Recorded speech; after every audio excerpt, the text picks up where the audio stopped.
What's up, guys? Welcome to Bipolar Boxing. Let's do a breakdown for Anthony Joshua versus Jake Paul.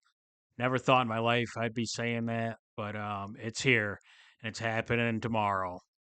And I'm not, just to start off, like, I'm not one of those guys who thinks that Jake Paul's fights are fixed.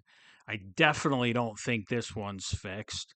There's no reason on Joshua's side to fix this fight. He's got stuff set up in the future. He's just taking this fight for money. I think he's going to take it very seriously. And you saw what he did to Francis Ngannou, and he didn't fuck around in that fight. I don't think he's going to fuck around in this fight. Although I think this is going to be a harder fight than Francis Ngannou because I'll throw a shocker at you. Like, Jake Paul's a better boxer than Francis Ngannou. He is. Like, that Francis Ngannou versus Tyson Fury fight, yeah, it was a close fight, but uh, like, neither guy really threw a lot. Fury just didn't do a lot in that fight, so there was rounds in there for Ngannou to win. But then AJ got in there and didn't fuck around like Fury and knocked the fuck out of him in two and a half rounds or round and a half, whatever it was. But AJ, I just don't think AJ is that kind of guy. And so, just to start off with this fight, I mean, I don't see a way in hell that Jake Paul wins this fight. Um, I know, you can go through and say, like, AJ struggles with smaller heavyweights. He struggles with, quicker guys and stuff like that. Like, when people say that, like, they're talking about, like, guys like Alexander Usyk. Everybody wrote Anthony Joshua off after he lost to Usyk that first time because he was about a 6-1 favorite in that first fight. I know because I bet him like an idiot in that fight. But they just wrote him off after losing to Alexander Usyk. Alexander Usyk, in my opinion, is one of the top 10 greatest heavyweights of all time and one of the best boxers of all time. So I don't give a shit that he struggled with Usyk, and you're just comparing the size to Usyk and Jake Paul. That makes no sense. Um, but this fight will be more difficult than the Ngannou fight, just because Jake Paul is going to be in survival mode throughout the entire fight. I just got a feeling Jake Paul is going to run away from distance, and he's going to, um, just he's going to try just going from distance. Joshua will kind of walk him down. Joshua or Paul try to throw like a jab to the body here and there, and AJ's going to catch him early with like a jab. And when Jake Paul goes to like jab to the body and try to move, Jake Paul or Joshua's going to hit him with a jab, and Jake Paul's going to realize how hard he's been hitting because I don't give a shit who Jake Paul's training with. Frank Sanchez, Lawrence Okolie. First of all, neither one of those guys hits as hard as Anthony Joshua. Not even close, in my opinion. And I also don't I think they're wearing bigger gloves and sparring, and I just don't take anything into that. He's getting a good look from a bigger guy. Lawrence Okolie's a bigger guy. Lawrence Okolie has a nice jab. He's probably got a better jab than Anthony Joshua. So it's good work for him, but I'm not talking about Jake Paul moving up and fighting like some top 30 guy in the heavyweight division. It's fucking Anthony Joshua, and Anthony Joshua's been through the he was Olympic gold medalist, so he's seen every style, and Jake Paul didn't go through any of that. So he's really learning on the job, and he's going to get hit with a punch early that I think is kind of going to stun him. It's just a matter of what AJ wants to do. So with this fight, I mean, the odds are only 10-1.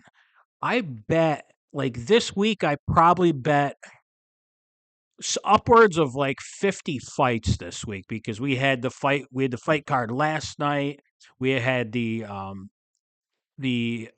Australia fight earlier that morning. We got Roman Cardenas fighting on Pro Box tonight. We got the Jake Paul fight, and then we got some UK fights this weekend. Like, there's a lot of boxing to bet, and I can tell you right now, 80 to 85% of the fights that I bet are all way higher odds than Joshua versus Paul. And I see them as more competitive fights than AJ versus Jake Paul. It makes no sense whatsoever to have Anthony Joshua at only a 10-1 favorite. And I know it's hard to make money off of that, but I'm a big parlay, big favorite parlay kind of guy.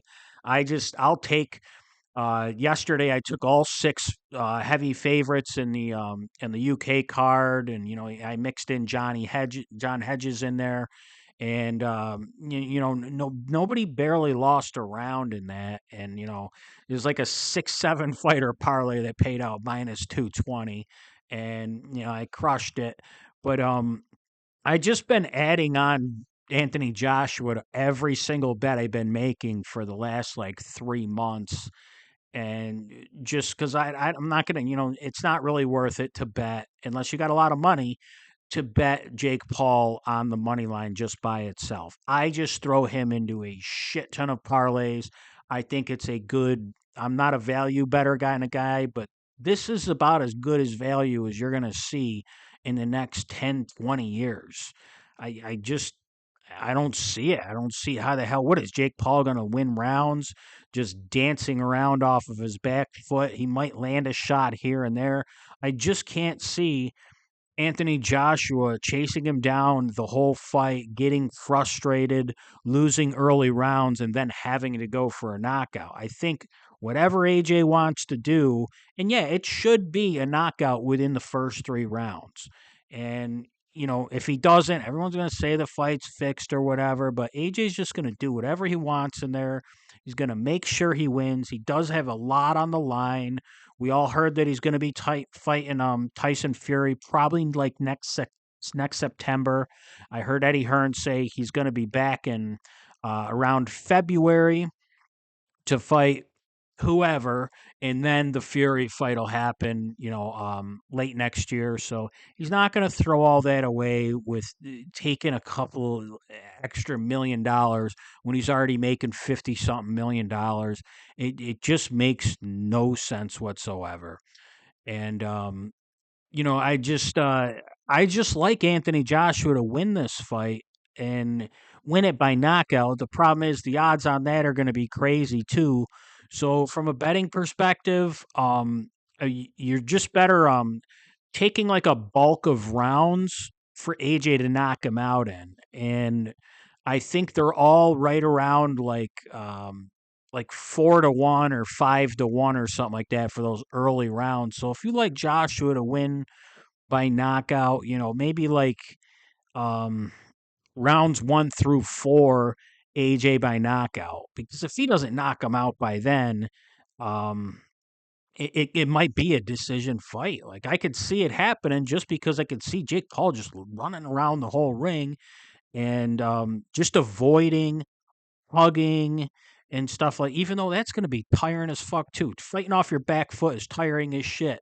Trying to wrestle around a guy that's 250 pounds is tiring as shit.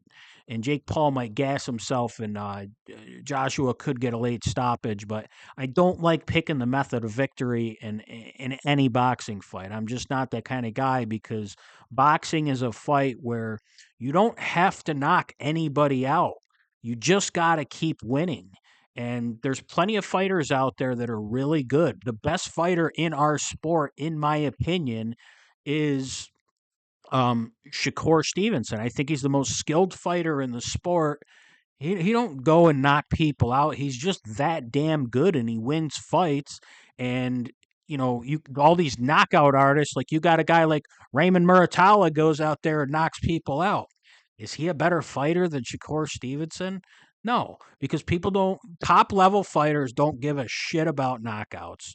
A lot of them are pure boxers. They win rounds, and the other guy gets confused and frustrated in there, and then all of a sudden he goes into survival mode just so he doesn't get embarrassed, like Edwin De Los Santos versus Shakur Stevenson. So I don't like the method of victory in this. I just like Joshua to win this fight, but like 10-1 is just they're just phenomenal odds for this fight. So if you got the money, just put the money on Joshua to win. Take a mortgage out on your fucking house or something like that, and just put it on Joshua to win. But Joshua's gonna win this fight. It's gonna be it's a win-win for Jake Paul all around, and you have to give like Jake Paul a lot of credit just for taking this fight. This guy could lose his life taking these fights. That's why I don't like all the people that say like these fights are fixed and everything. The one that I always see that people say that Jake Paul's fights are fixed is the Tyron Woodley knockout. That knockout was brutal. And I've seen fights in the past. I've seen Joe Macy or Joe Macy back in the day, Um guys like Gerald McClellan's always the one I go to. Like Gerald McClellan didn't even look like he was hurt. There was people calling him a quitter after that fight. Gerald McClellan is deaf, blind, and his whole life got fucked up after that Nigel Benn fight, and he got hit with just a lot of clean punches, but it wasn't nothing like the punch that landed for Jake Paul versus Tyron Woodley. So if you think Tyron Woodley's going to go out there and take an extra couple $100,000 to throw that fight and take that clean punch for a knockout, I don't know what to tell you. You're just making shit up and you're a conspiracy theorist. But yeah, just Anthony Joshua to win this fight. Like, I don't want to hear all the people saying, like, dude, I'm not gonna watch it. I'm not gonna watch. Come on, we're all gonna be watching it. Everybody wants to see Jake Paul finally get knocked out, but it doesn't matter what he does. It's a win-win for Jake Paul just for taking this fight. If he gets knocked out in the first round, his stock doesn't go down at all. He fought fucking Anthony Joshua. It doesn't matter. So, yeah, just Jake Paul to win this, or just Anthony Joshua to win this fight. I don't know where the hell Jake Paul goes from here. Like I know Badu Jack was talking about talking him, beating or fighting him, but he lost the other weekend.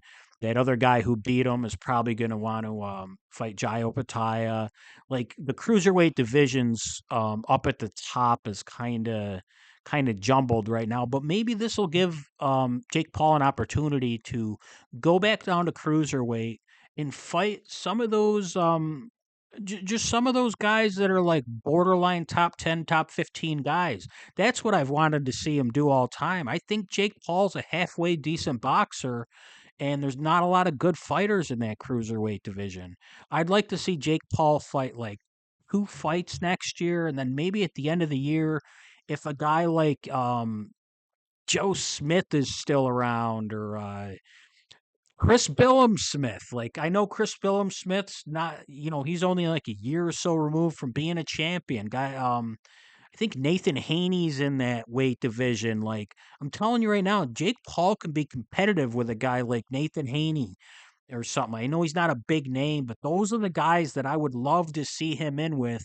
And if he gets destroyed by a guy like Nathan Haney, I'll admit that, like, dude, Jake, you probably just need to hang it up. You're definitely not going to get to a world title shot anytime soon. But we don't know. We don't know. We're all going to sit there and say, like, he's not going to get there. But there's some guys in the top like 15 in the cruiserweight division that I think Jake Paul can hang with. And this fight with Anthony Joshua will be somewhat of a learning experience for him. Um, but I don't know where he goes from here. But we all know where Joshua's going from here. He's taking the money grab. He wasn't going to fight for the rest of this year anyways. Take it. It's an easy fight. It's an easy camp to go through. All he did was probably just do enough to make weight, and he's also got a new team in there, and he's working with the Usyk camp, so I'm sure he's been sparring with Usyk, who's around the same size as Jake Paul. So just all systems go on fucking Anthony Joshua. Like I said, if you don't want to just take him by money line, and you just think it's gonna Jake or Joshua's gonna run over him, take Joshua within the first 3 rounds for a knockout. Bet those rounds separately. You can get pretty good odds on them. Uh, just do it that way. And I don't know what else to say. I didn't even want to make this video because I've seen so many videos and everyone's pretty much just saying the same thing.